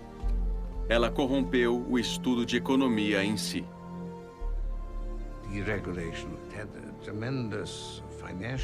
Apoio financeiro e intelectual, porque as pessoas discutem isso em seu próprio benefício. A profissão de economista era a principal fonte desta ilusão. Desde a década de 1990, os economistas acadêmicos têm sido os maiores defensores da desregulamentação e representaram papéis poderosos na formação da política de governo dos Estados Unidos. Muitos poucos desses peritos economistas alertaram sobre a crise, e até mesmo depois da crise, muitos deles se opuseram à reforma. Os caras que ensinaram essas coisas tendem a ser muito bem pagos para serem consultores. Professores de escolas de comércio não vivem do salário da faculdade. Eles ganham muito, muito bem. Durante a última década, a indústria de serviços financeiros ganhou o equivalente a cerca de $5 bilhões de contribuições políticas nos Estados Unidos. Isso é muito dinheiro. Isso não incomoda o senhor? Não.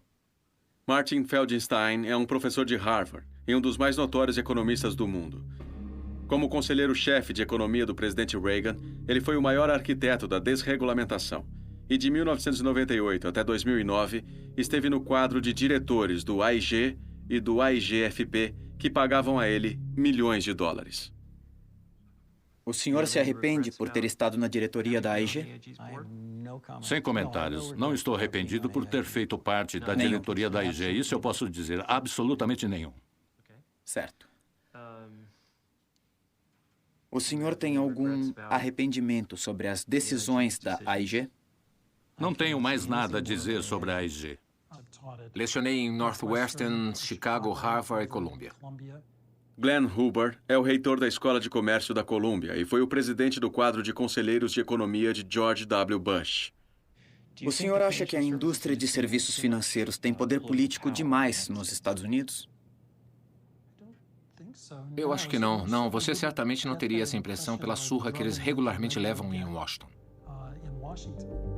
Muitos acadêmicos notórios silenciosamente fazem fortunas ajudando a indústria financeira a formar debate público e política de governo.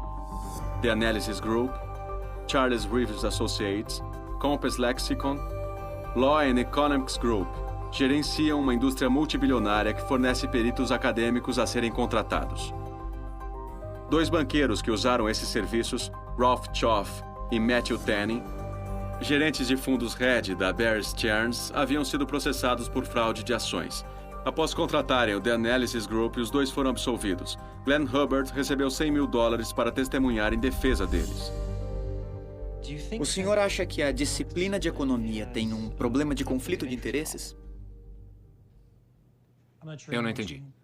O senhor acha que uma fração significante da disciplina de economia, um número de economistas, tem conflitos de interesses financeiros que, de alguma forma, podem levar à pergunta ou dar colorido... Ah, entendo o que está dizendo. Eu duvido. Sabe, muitos economistas acadêmicos não são homens de negócios abastados. Hubbard ganha $250 mil por ano como membro do conselho da MetLife. E anteriormente estava no conselho do Capmark, a maior credora de hipotecas comerciais durante a bolha, que foi à falência em 2009. Ele também foi consultor da Nomura Securities, KKR Financial Corporation e muitas outras empresas financeiras. Laura Tyson, que se recusou a ser entrevistada para este filme, é professora na Universidade da Califórnia, Berkeley. Ela foi presidente do quadro de conselheiros de economia e depois diretora do Conselho Econômico Nacional na administração Clinton. Logo depois de ter deixado o governo, ela se juntou à diretora do Morgan Stanley, que paga a ela $350 mil ao ano. Ruth Simons, a presidente da Universidade Brown, ganha mais de $300 mil ao ano na diretoria da Goldman Sachs. Larry Summers, que como secretário do Tesouro fez um papel crítico na desregulamentação de derivados, se tornou presidente de Harvard em 2009. Além de Harvard, ele ganha milhões fazendo consultoria para fundos hedge e mais milhões em honorários, grande parte vinda de bancos de investimentos. De acordo com seu relatório de divulgação federal, o patrimônio líquido de Summers está entre 16,5 e 39,5 milhões de dólares. Frederick Mishkin, que voltou para a Escola de Comércio da Colômbia depois de deixar o Federal Reserve, declarou em seu relatório de divulgação federal que seu patrimônio líquido estava entre 6 e 17 milhões de dólares. Em 2006, o senhor foi coautor de um estudo do sistema financeiro da Islândia. Isso. A Islândia é também um país avançado com excelentes instituições, baixa corrupção e império da lei. A economia já ajustou a liberação financeira, enquanto o controle prudencial e a supervisão são bastante fortes. E aquele foi o erro que fez com que o controle prudencial e a supervisão não fossem fortes na Islândia, e particularmente durante este período... E o que levou o senhor a achar que fossem? Eu acho que você vai pela informação que teve e geralmente a visão era de que a Islândia tinha instituições muito boas, era um país muito avançado e não estava... Quem disse isso ao senhor? Que tipo de pesquisas o senhor fez? Você fala com as pessoas, você tem fé no Banco Central, que na verdade falhou em seu trabalho, que claramente é esse.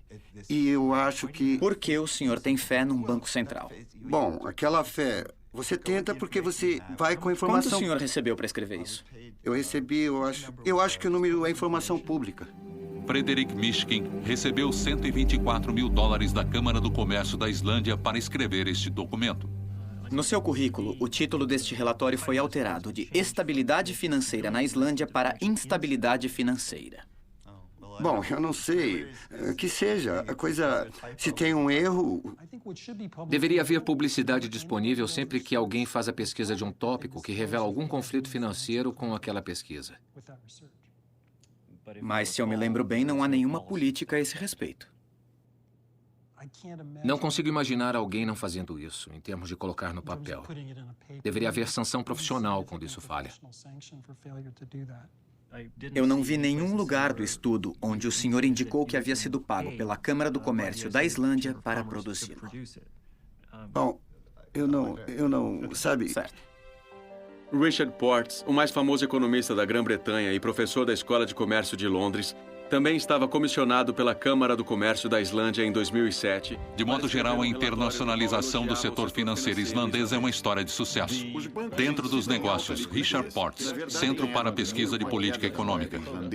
São bancos fortes. Seus fundos de mercado estão garantidos para o ano seguinte. Esses são bancos bem dirigidos. Muito obrigado, Richard. Como o Mishkin, o relatório de Portes não revelou seu pagamento pela Câmara do Comércio da Islândia. Harvard exige divulgação de conflito de interesse financeiro em publicações? Não que seja do meu conhecimento. O senhor exige que as pessoas declarem a indenização que receberam de atividades externas? Não. O senhor não acha que isso é um problema? Eu não vejo por quê. Martin Feldstein está no conselho da AIG, Laura Tyson no conselho da Morgan Stanley. Larry Summers ganha $10 milhões ao ano dando consultoria a empresas de serviços financeiros. Irrelevante. Sim. Basicamente, irrelevante. O senhor escreveu um número muito grande de artigos sobre uma grande variedade de assuntos. O senhor nunca pensou em investigar o risco dos credit default swaps sem controle? Eu nunca pensei. A mesma pergunta com relação à indenização de executivos, o regulamento da governança corporativa, o efeito das contribuições políticas. Não sei o que eu teria a acrescentar a essas discussões. Eu estou vendo o seu currículo agora. Parece-me que a maioria de suas atividades externas são consultoria e planos de diretoria com as indústrias de serviços financeiros. O senhor não concorda com esta caracterização? Não, pelo que sei, meus clientes de consultoria nem estão cientes do meu currículo. Eu não saberia. Quem são seus clientes de consultoria? Não tenho que discutir isso com o senhor. Certo. O senhor tem mais alguns minutos. A entrevista acabou. Dá consultoria para alguma firma de serviços financeiros? A resposta é sim. E? Mas eu não quero entrar em detalhes sobre isso. Eles incluem outras firmas de serviços financeiros? Possivelmente. O senhor não se lembra? Isso não é uma disposição. Senhor, olha, eu já fui educado o suficiente para lhe ceder o meu tempo. O senhor tem mais 3 minutos. Faça o melhor que puder. Em 2004, no auge da bolha, Glenn Hubbard criou em conjunto com William C. Dudley, economista-chefe da Goldman Sachs, um amplo documento. No documento, Hubbard elogiou os créditos derivados e a cadeia de securitização, estabelecendo que eles melhoraram a alocação de capital e estavam melhorando a estabilidade financeira. Ele citou a reduzida volatilidade da economia e estabeleceu que as recessões tinham se tornado menos frequentes e mais suaves. Os derivados de crédito estavam protegendo os bancos contra perdas e ajudando a distribuir os riscos. Um pesquisador médico escreve um artigo dizendo que para tratar essa doença deveria-se prescrever essa droga. Acontece que o médico ganha 80% de sua renda pessoal da fabricação desta droga. Isso não incomoda o senhor? Eu acho que é certamente importante para revelar o...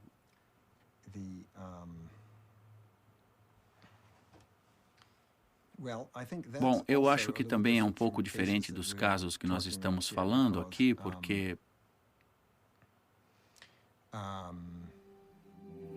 Os presidentes da Universidade Harvard e da Universidade Columbia se recusaram a comentar os conflitos de interesse acadêmico. Os dois se recusaram a ser entrevistados para este filme. Então, o que o senhor realmente acha sobre a disciplina de economia?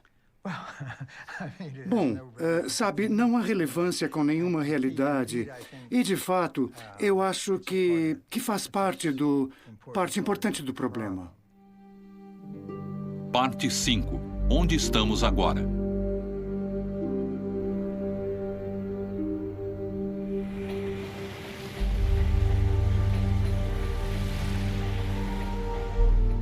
Benefício Vale Alimentação aceito aqui. O poder ascendente do setor financeiro dos Estados Unidos fazia parte de uma mudança mais ampla na América.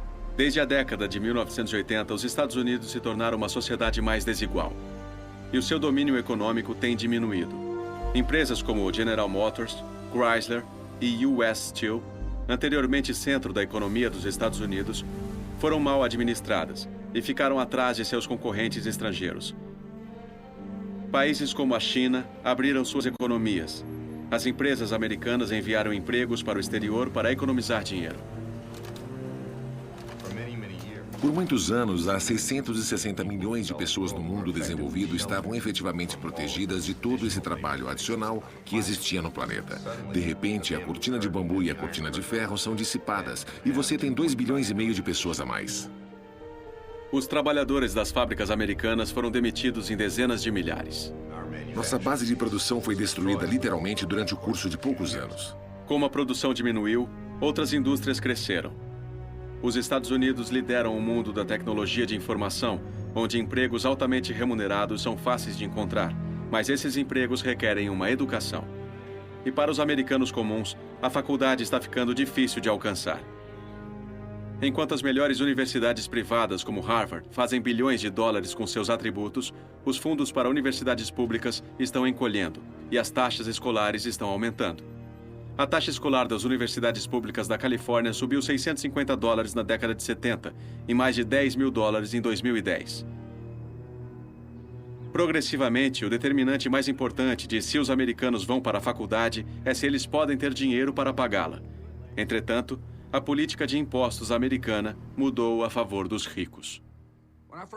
11 de outubro de 2006. Os impostos eram altos demais e eles eram.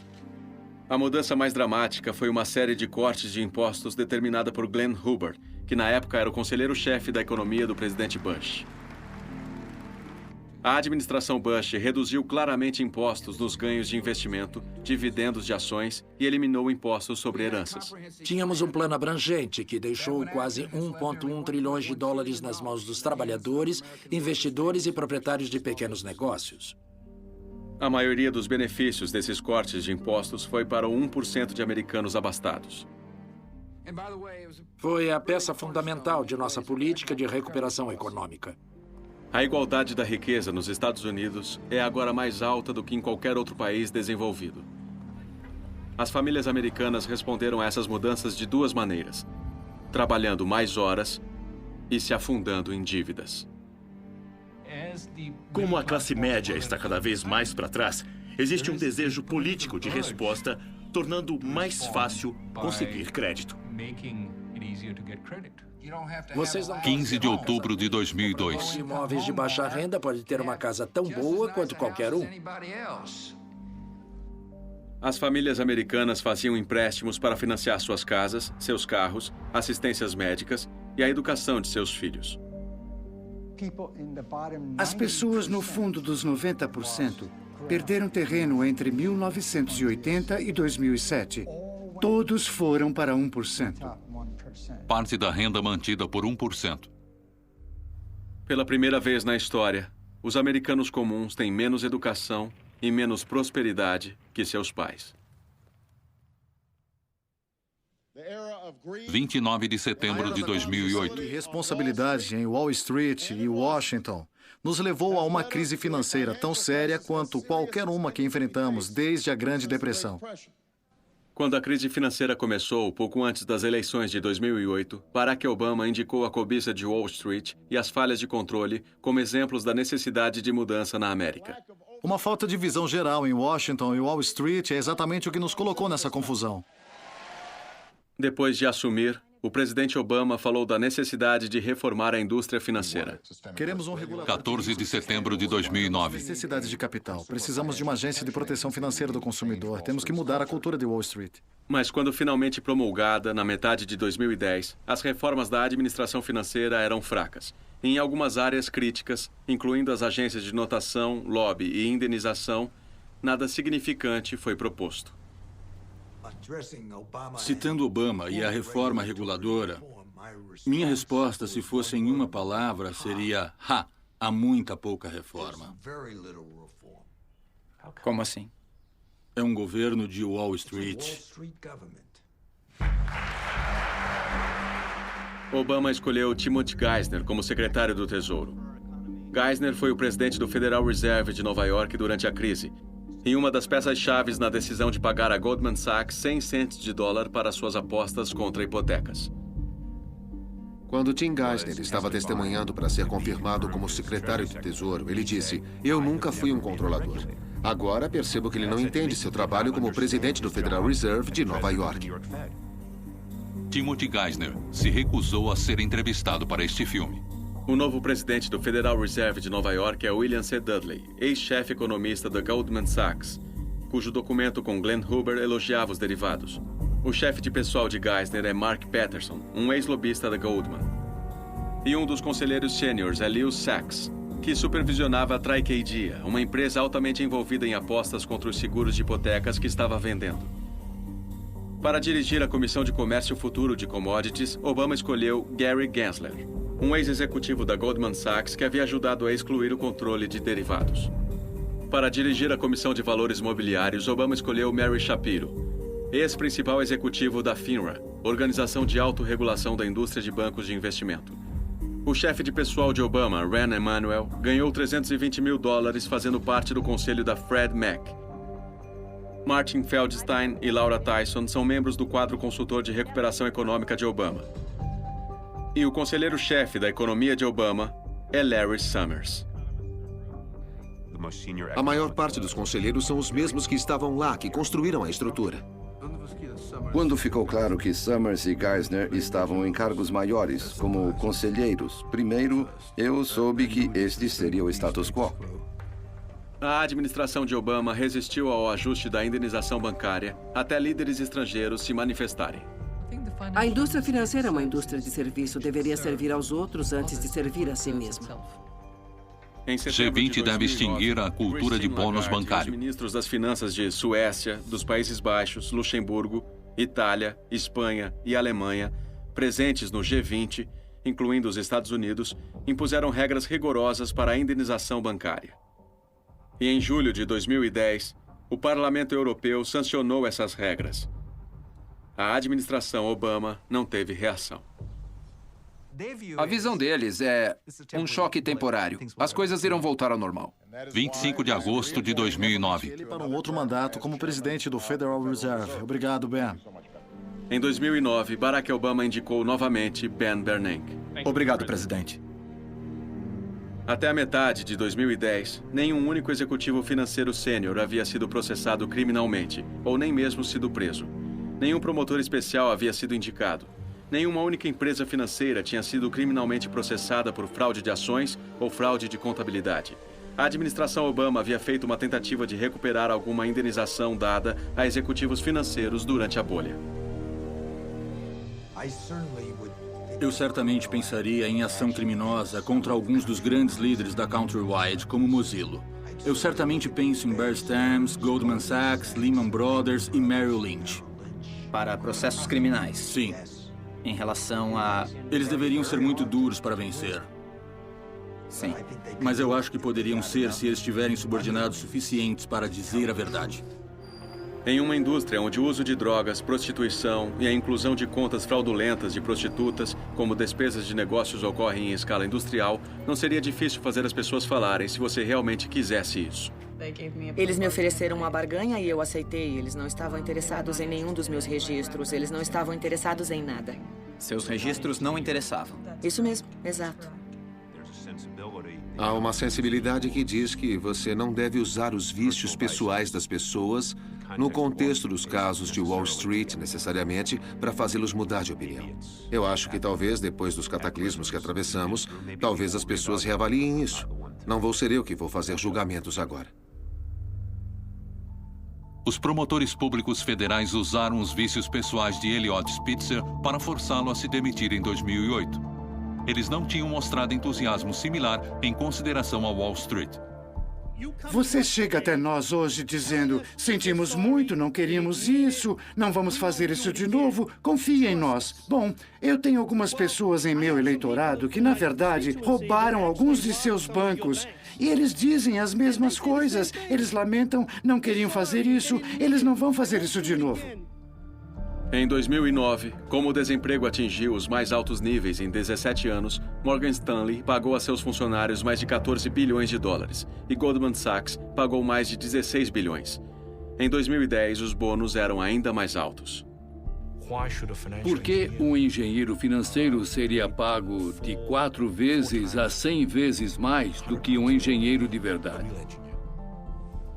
Um engenheiro de verdade constrói pontes. Um engenheiro financeiro constrói sonhos. E sabe, quando esses sonhos se tornam pesadelos, outras pessoas pagam por isso. Por décadas, o sistema financeiro americano foi estável e seguro. Mas então alguma coisa mudou. A indústria financeira deu as costas à sociedade, corrompeu o nosso sistema político e colocou o mundo econômico em crise. Com um custo enorme, evitamos um desastre e estamos nos recuperando. Mas os homens e instituições que causaram a crise ainda estão no poder e isso precisa mudar. Eles vão nos dizer que precisamos deles e que o que eles fazem é complicado demais para entendermos. Eles vão nos dizer que isso não irá acontecer de novo. Eles irão gastar bilhões combatendo a reforma. Não será fácil. Mas algumas coisas valem a pena serem combatidas.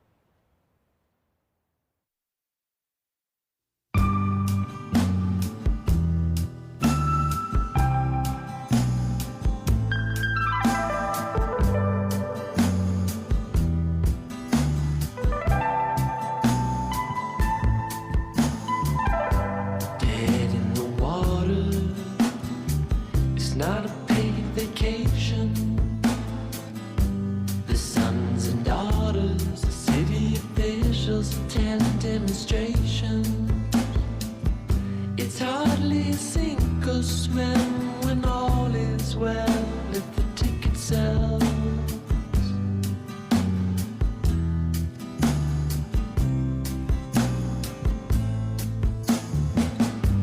Out with the whimper. It's not